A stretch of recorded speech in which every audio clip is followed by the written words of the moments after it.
নিরামিষের দিনে সকালবেলায় উঠে একটা টেনশন হয়, আজকে কি রান্না করব। আজকে কি রান্না করবেন? তাহলে চলুন আমি বলে দিচ্ছি। ঘরে যদি থাকে দুধ, তাহলে এইভাবে বানিয়ে ফেলুন সুস্বাদু ছানা ভাপা। এক পদেই বাজিমাত।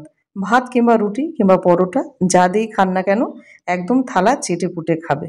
নমস্কার, কেমন আছেন সবাই? নিশ্চয়ই খুব ভালো আছেন। বাসন্তী রান্নাঘরে সবাইকে স্বাগত। আজকে আপনাদের খুব সহজভাবে এবং সুস্বাদু একটা ছানা ভাপা রেসিপি আপনাদের সামনে তুলে ধরেছি। আশা করি ভিডিওটা ভীষণ ভালো লাগবে। এটা যেরকম সুস্বাদু, সেরকম কিন্তু খুব অল্প টাইমে এটা কিন্তু বানানো যায়, আর বানানোটা ভীষণ সহজ। আশা করি ভিডিওটা আপনাদের খুব পছন্দ হবে, আর ভালো লাগলে অবশ্যই চ্যানেলটাকে সাবস্ক্রাইব করে পাশে থাকা বেল বাটনটা প্রেস করে রাখবেন, যাতে বাসন্তী রান্নাঘরের সমস্ত ভিডিওর আপডেট সবার আগে আপনার কাছে পৌঁছায়। আর ভিডিওটা স্কিপ করবেন না, তাহলে মিস করে যাবেন কি কি দিলাম না দিলাম। তাহলে চলুন সুস্বাদু ছানা ভাপা আজকে কি কি লাগবে সেটা এবার আপনাদের দেখিয়ে দিই। প্রথমে নিয়েছি এখানে 1.5 লিটার গরুর দুধ। আপনাদের ঘরে যদি গরুর দুধ না থাকে তাহলে প্যাকেটের দুধ ইউজ করবেন। এবার দুধটা ফুটতে দেব। মোটামুটি ভালো করে 15 থেকে 20 মিনিট ভালো করে জাল দিয়ে নেব, যাতে দুধটা ঘন হলে ছানাটাও কিন্তু ভালো হবে। দুধটা ফুটে গেছে, এইবার দিয়ে দেবো ছানা কাটা পাউডার। এখানে চা চামচের আমি মোটামুটি 1.5 চামচ ব্যবহার করেছি। আপনারা চাইলে ভিনিগার কিংবা লেবু দিয়েও ছানাটা কাটতে পারেন। এবার আস্তে আস্তে দুধটাকে নেড়ে এবার ছানাটা কেটে নেব। গ্যাসের ফ্লেমটা আমি অফ করে দিয়েছি। এবার আস্তে আস্তে নাড়বো, আর আস্তে আস্তে ছানাটা দেখবেন কেটে যাবে। তবে একটা কথা আপনাদের বলে রাখি, এই ছানা ভাপাটা বেশি কিন্তু স্বাদ হয় গরুর দুধে, কারণ আমি প্যাকেটের দুধ দিয়েও করে দেখেছি আর গরুর দুধ দিয়েও করে দেখেছি। বেশি আমার কাছে স্বাদ কিন্তু গরুর দুধেই মনে হলো। ছানাটা কেটে গেছে, দেখতেই পাচ্ছেন ছানাটা কিন্তু পুরোপুরি একদম সেপারেট হয়ে গেছে, জলটা আলাদা। এবার যেটা করব, একটা কাপড় নেবো, এরকম সাদা কাপড়, সুতির কাপড়। এবার এর মধ্যে আমি ছানাটা ঢেলে দেবো।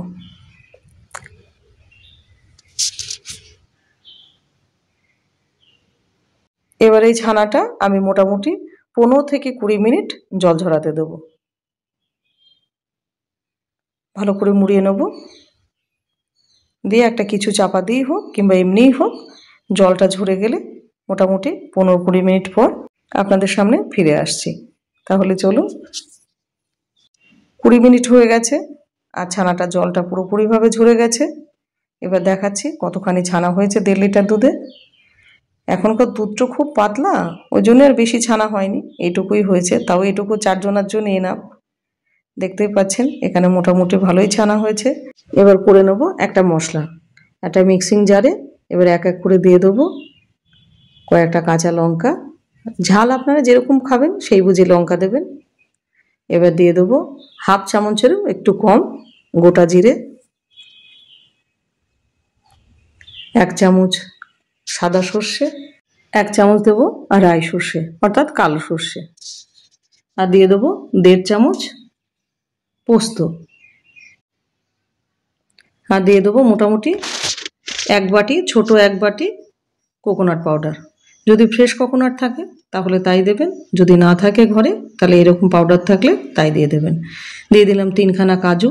এবার এগুলোকে শুকনোভাবে একবার ঘুরিয়ে নেব। জল ছাড়া ঘুরিয়ে নিয়েছি। এইবার দিয়ে দেবো মোটামুটি 3 চামচ মতো টক দই, ছোট 1 বাটি।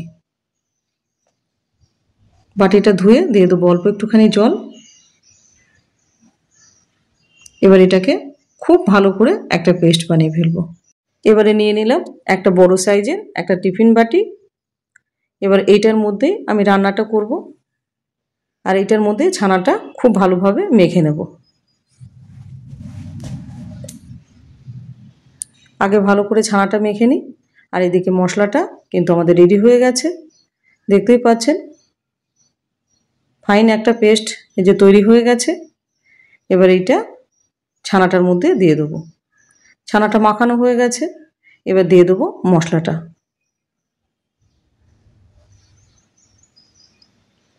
পুরো মশলাটাই দিয়ে দেবো। আর বাটির গায়ে অনেকটা মশলা লেগে আছে, দাঁড়ান, বাটির গায়ে খানিকটা মশলা লেগে আছে, অল্প একটুখানি জল দিয়ে এই যে মশলাটা নিয়ে নিলাম। জিনিস নষ্ট করতে খুব খারাপ লাগে। এবার মশলাটা নেওয়া হয়ে গেছে।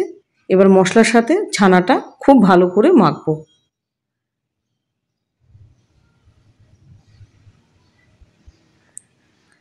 আর কতটুকু লবণ লাগবে আমি ততটা লবণ কিন্তু মশলা তৈরি করার সময় আমি মিক্সির বাটিতেই দিয়ে দিয়েছি, যার কারণে আমি আর লবণটা আর আলাদা করে দেব না। এবার দিয়ে দেবো অল্প একটুখানি চিনি। এটা অপশনাল, যদি চিনি না খান তাহলে স্কিপ করবেন, তবে ছানা ভাপার মধ্যে একটুখানি মিষ্টি দিলে ভালো লাগে। এবার এটাকে ভালো করে আবার মেখে নেব। দিয়ে দেবো অল্প একটুখানি সর্ষের তেল, এখানে অল্পই দিলাম, দিয়ে আবার মেখে নেব। হলুদটা দিতে ভুলে গেছিলাম, দিয়ে দিলাম সামান্য একটুখানি হলুদ।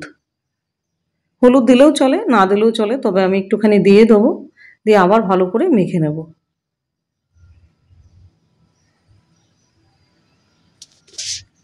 ভালো করে মাখা হয়ে গেছে। এবার বাটির মধ্যে, যে বাটিতে রান্না করব আর কি, এই বাটিটা আর কি, এর মধ্যে ছানাটা ভালোভাবে স্প্রেড করে দেবো। ছানাটা ভালোভাবে স্প্রেড করা হয়ে গেছে। এবারে দিয়ে দেবো একটা টমেটো, স্লাইস করে কেটে নিলাম। এবার সেইটা এইভাবে সাজিয়ে দেবো। আর দিয়ে দেবো কয়েকটা কাঁচা লঙ্কা।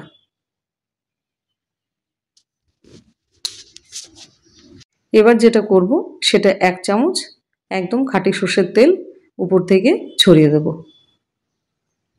এবার এটা ঢাকনাটা আটকে দেব, ভালোভাবে একটু টাইট করে আটকাবো। এবার নিয়ে নেব এরকম একটা ডেচকি, কিংবা আপনারা কড়াইয়ের মধ্যেও দিতে পারেন। এবার একটা স্ট্যান্ড দিয়ে মোটামুটি 1.5 গ্লাস আমি জল বসিয়েছি এর মধ্যে। এবার এইটা জলটা ভালো করে গরম হলে এবার স্ট্যান্ডটা বসিয়ে দিয়ে এবার ছানাটাকে বসিয়ে দিলাম।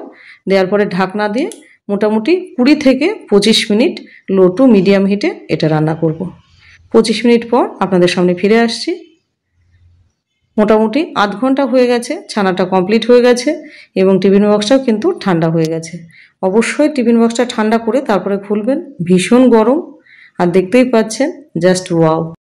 আর ছানা, পোস্ত, নারকেল সব মিলে মিশে এত সুন্দর একটা গন্ধ বেরোচ্ছে, যাতে মনে হচ্ছে এটা দিয়ে সম্পূর্ণ ভাত খেয়ে নেব। দেখে বুঝতেই পাচ্ছেন ছানাটা এত সুন্দর কুক হয়েছে। আর কোনো রকম ঝামেলা ছাড়াই এত সহজে এত সুন্দর একটা রেসিপি আপনি নিরামিষের দিনে অবশ্যই বানিয়ে নিতে পারেন। আর হ্যাঁ, এটা শুধু ভাত নয়, এটা রুটি, পরোটা যা দিয়েই বলুন না কেন ভীষণ ভালো লাগে খেতে। কেননা আমরা কিন্তু এটা রুটি দিয়েও খাই, খুব ভালো লাগে। দিনে কিংবা রাতে যখন খুশি তখন কিন্তু আপনি খেতে পারেন। আর ভিডিওটা দেখে আপনাদের কেমন লাগলো আশা করি ভীষণ ভালো লেগেছে, কেন এইরকম খুব কম সময়ে এরকম একটা নিরামিষ রেসিপি অবশ্যই আপনারা পছন্দ করেছেন। আর যদি ভালো লেগে থাকে তাহলে চ্যানেলটাকে সাবস্ক্রাইব করে আর একটা লাইক, কমেন্ট, শেয়ার করতে ভুলবেন না। আর যারা আপনার প্রিয়জনেরা আছেন যারা ছানা ভালোবাসেন কিংবা পনির ভালোবাসেন, অবশ্যই তাদের কাছে শেয়ার করে স্বাদের ভাগিদার হন। আর এত নরম হয়েছে, দুর্দান্ত খেতে স্বাদ হয়েছে, অবশ্যই বাড়িতে একবার ট্রাই করবেন। আর এটা পনির দিয়েও করতে পারেন, তবে ছানা দিয়ে করলেই বেশি ভালো। টেস্টটা কিন্তু প্রপার যদি আনতে চান তাহলে কিন্তু গরুর দুধই ব্যবহার করবেন, কেননা গরুর দুধে প্রপার টেস্টটা আসে। আর ভিজিট করুন বাসন্তী রান্নাঘর, সেখানে ভালো ভালো রান্না আছে। আর আশা করি আপনাদের ভীষণ ভালো লাগবে। গরমের নানান পদ সেখানে দিয়ে রেখেছি শুধুমাত্র আপনাদের জন্য। ভালো থাকবেন, সুস্থ থাকবেন, আবার দেখা